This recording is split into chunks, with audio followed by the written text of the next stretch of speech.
Bonjour, c'est Fabien. Dans cette vidéo, je partage avec vous comment récupérer les informations d'un fichier Google Sheet dans un autre fichier Google Sheet. Pour ça, je vais utiliser cette feuille, donc ce fichier qui est composé de deux feuilles. La première feuille, c'est celle où je vais récupérer les informations. Il s'agit du tableau avec différentes informations sur des clients. Pour ça, je vais donc créer un second fichier. Donc je vais aller sur mon Google Drive, un clic droit là où je souhaite récupérer les informations, enfin là où je souhaite créer mon fichier, Google Sheet, et je crée une nouvelle feuille. Donc dans ce nouveau fichier, bon, je pourrais lui donner un nom, mais peu importe, on va utiliser une fonction qui est déjà prévue par Google Sheet. Elle s'appelle import range. Autrement dit, on va faire égal import range, elle se trouve ici. Dans cette dernière, on a deux paramètres à indiquer. Là, le premier paramètre, c'est l'URL du fichier que l'on souhaite récupérer. Autrement dit, c'est ce qui se trouve ici.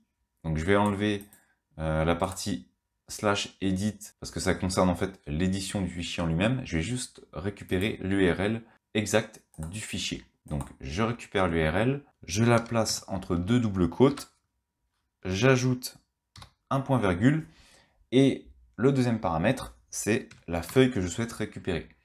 Donc, dans mon fichier, j'ai deux feuilles. Ici, on peut constater que les éléments se trouvent sur la feuille 1, et je vais donc sélectionner la plage de A1 jusqu'à F126. Donc, je retourne ici. Alors, si vous souhaitez rapidement retrouver l'information de la plage avec le nom et l'inclure directement dans la fonction, vous pouvez faire également dans, par exemple, feuille 2. Vous faites égal somme, hop, vous ouvrez une parenthèse, vous récupérez les informations ici. Et en fait, comme vous pouvez le voir, on a actuellement le nom qui s'affiche ici. Donc je pourrais très bien directement copier le nom, je retourne dans ma fonction, je le colle ici dans le deuxième paramètre. Il faut enlever le simple quote qui est avant et après le nom de la feuille. Donc soit vous le faites directement en notant le nom de la feuille qui est feuille 1, il y a bien l'espace ici, et ensuite, point d'exclamation, la plage qui vous intéresse dans cette feuille. Soit vous pouvez le faire en faisant une petite fonction à côté pour récupérer directement la plage, faire copier-coller et bien enlever les simples codes qui étaient avant le mot feuille et après le 1 ici en l'occurrence. Je ferme la parenthèse et je vais donc faire OK. Alors, normalement, vous allez avoir ce problème qui va apparaître. Pourquoi? Parce que vous devez associer les deux feuilles. Donc, on clique sur autoriser l'accès, on patiente et on récupère donc l'information qui nous intéresse. On a donc récupéré les informations qui se trouvent dans la feuille Mon tableau directement dans ma seconde page, enfin dans mon second fichier. Si je modifie un élément, par exemple ici, client 1, ancienneté, actuellement on est en valeur non. Si je place sur oui, on va voir que dans mon fichier où je récupère les informations, ça vient de passer également sur oui. Autre solution, cette fonction elle est vraiment intéressante. Pourquoi? Parce que là, en l'occurrence, on récupère de manière brute les informations. Ensuite, on peut les exploiter dans notre nouveau fichier. Mais rien n'empêche, par exemple, de l'exploiter directement dans une fonction. Je vous donne un exemple concret. Je vais par exemple utiliser la fonction recherche-v. Alors la fonction recherche-v, pour ceux qui ne la connaissent pas, j'avais créé d'ailleurs une vidéo dessus, donc vous pouvez la consulter. Je vous explique en détail un petit peu plus comment elle fonctionne.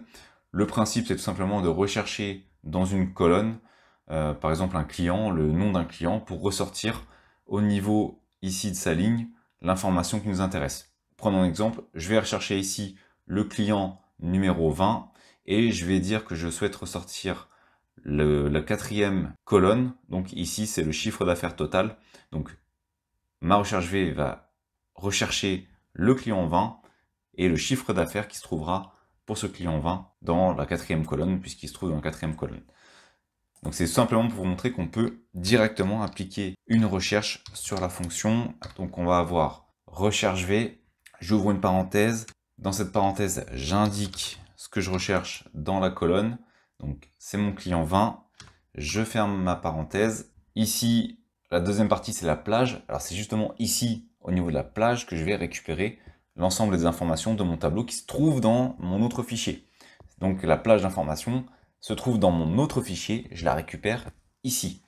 Après cette plage, je rajoute un point virgule, j'indique où se trouve l'information dans les colonnes. Je vous l'ai dit, elle se trouve dans la 4e colonne, les chiffres d'affaires se trouvent dans la 4e colonne, donc je vais récupérer l'information ici. Et enfin, le dernier paramètre, je mets faux. Alors si vous voulez savoir pourquoi je mets faux, c'est tout simplement pour avoir une correspondance exacte. J'explique ça un petit peu plus dans ma vidéo sur la recherche V, si ça vous intéresse. Maintenant, je vais faire entrer. Et comme on peut voir, je récupère le chiffre d'affaires qui se trouve au niveau de mon client 20 dans mon autre fichier. Vous voyez qu'on peut donc ajouter la fonction import range directement dans une autre fonction pour pouvoir récupérer les informations dans un autre fichier. Et quand ce fichier va être mis à jour, l'information ici va également être mise à jour. Donc c'est pour ça que c'est vraiment intéressant. On peut vérifier, client 20, le chiffre d'affaires total est bien de 101 920. 101 920. Merci d'avoir suivi cette vidéo jusqu'à la fin. Si cette dernière vous a été utile, vous pouvez la partager ou simplement ajouter un pouce bleu. Cela participe à faire découvrir cette vidéo. Vous pouvez également vous abonner à la chaîne et activer les notifications. Je publie régulièrement du contenu. Merci et je vous dis à bientôt pour une nouvelle vidéo.